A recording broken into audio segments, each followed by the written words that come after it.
जय भोले की हर हर महादेव बम बम भोले। आज की कहानी है नारद फंसे माया जाल में। सुनिए, देव ऋषि नारद भगवान विष्णु के परम भक्त थे और भगवान के अत्यंत प्रिय भी। एक बार नारद मुनि और भगवान साथ साथ वन में जा रहे थे। तभी नारद जी ने भगवान से प्रश्न किया, प्रभु, पृथ्वी लोक पर सभी मनुष्य जिस मोह माया में बंधे हैं, वह माया आखिर क्या है? भगवान पहले तो नारद मुनि के किए इस प्रश्न पर मुस्कुराए, फिर एक वृक्ष के नीचे रुक कर बोले, नारद जी, बड़ी प्यास लगी है, कहीं से पीने के लिए थोड़ा पानी तो लेकर आओ। वे बोले, भगवान अभी लाया, आप थोड़ी देर प्रतीक्षा करें। नारद जी अपना कमंडल उठाकर पानी लेने चल दिए। उनके जाते ही भगवान मुस्कुराए और माया ने अपना खेल शुरू कर दिया। नारद जी थोड़ी ही दूर गए थे कि उन्हें एक गांव दिखाई दिया, जिसके बाहर एक कुआं था। उस कुएं पर कुछ युवा स्त्रियां पानी भर रही थी। कुएं के पास जब वे पहुंचे तो एक कन्या को देखकर अपनी सुध बुध खो बैठे, बस उसे ही निहारने लगे। वह यह भूल गए कि भगवान के लिए पानी लेने आए थे। कन्या भी नारद जी की भावना समझ गई। वह जल्दी जल्दी घड़ा भर कर अपनी सहेलियों को पीछे छोड़कर घर की ओर चली गई।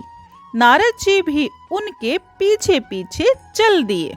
कन्या तो घर के अंदर चली गई, लेकिन नारद जी ने द्वार पर खड़े होकर नारायण नारायण का अलख जगाया।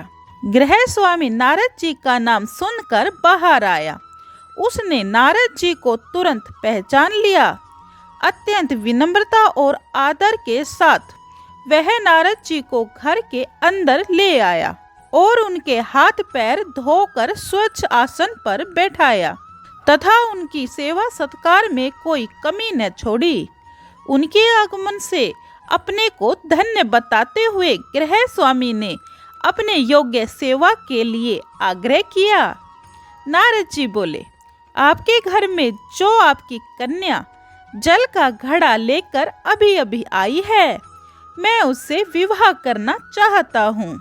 नारद जी की बात सुनकर गृह स्वामी एकदम चकित रह गया, लेकिन उसे प्रसन्नता भी हुई कि मेरी कन्या एक ऐसे महान योगी तथा संत के पास जाएगी।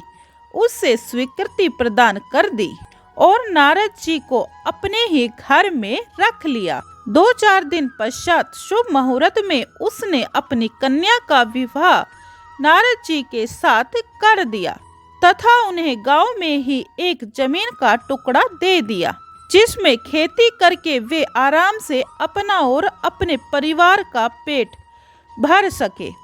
अब नारद जी की वीणा एक खूंटी पर टंगी रहती, जिसकी ओर उसका ध्यान बहुत कम जाता। अपनी पत्नी के आगे वे नारायण को ही भूल गए।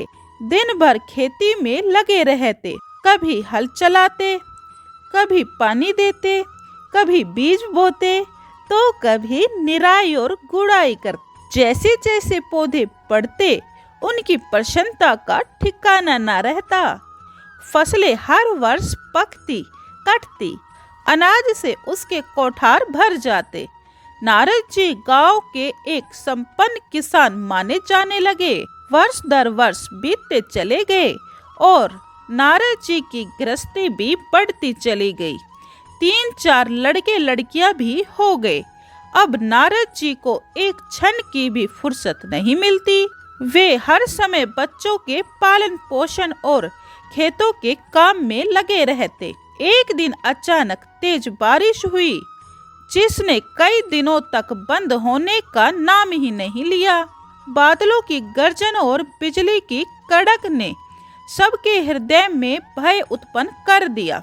मूसलाधार वर्षा ने गांव के पास बहने वाली नदी में बाढ़ की स्थिति पैदा कर दी।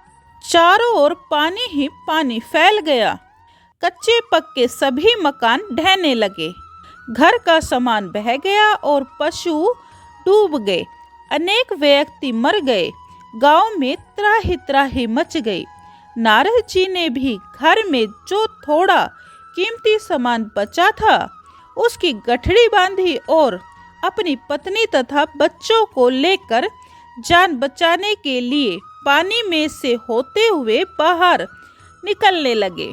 नारद जी बगल में गठड़ी थामे, एक हाथ में एक बच्चे को पकड़े और दूसरे हाथ से अपनी पत्नी को संभाले हुए थे।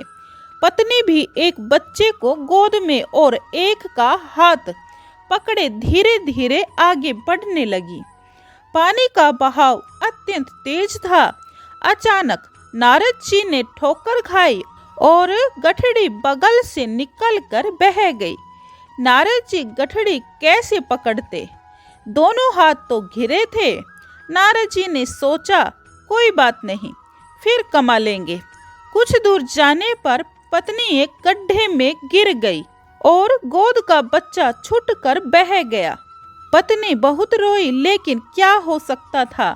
थोड़ी दूर जाकर और 2 बच्चे भी पानी में बह गए।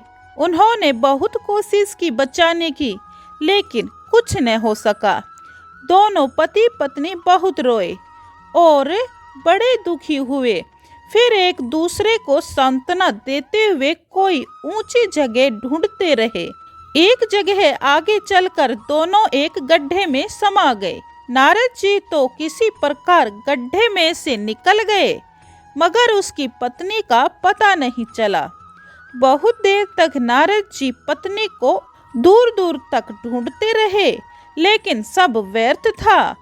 रोते रोते उनका बुरा हाल था। हृदय पत्नी और बच्चे को याद कर फटा जा रहा था। उनकी तो सारी गृहस्थी उजड़ गई थी। अब कोसे तो किसे? अपने भाग्य को या भगवान को?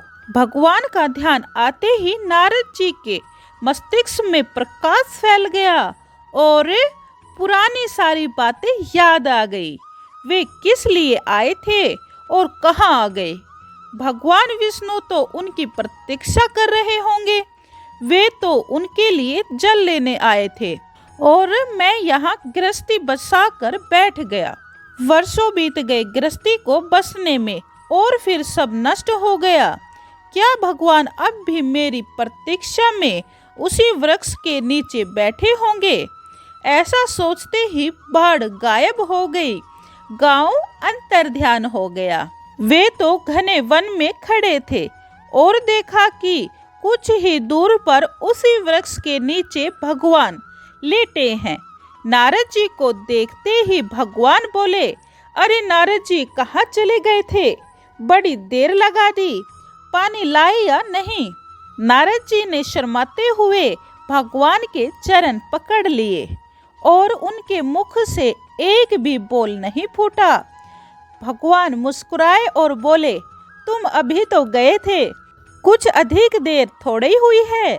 लेकिन नारद जी को लगा था कि वर्षों बीत गए। नारद जी बोले, हे प्रभु, बड़ी गजब है आपकी माया।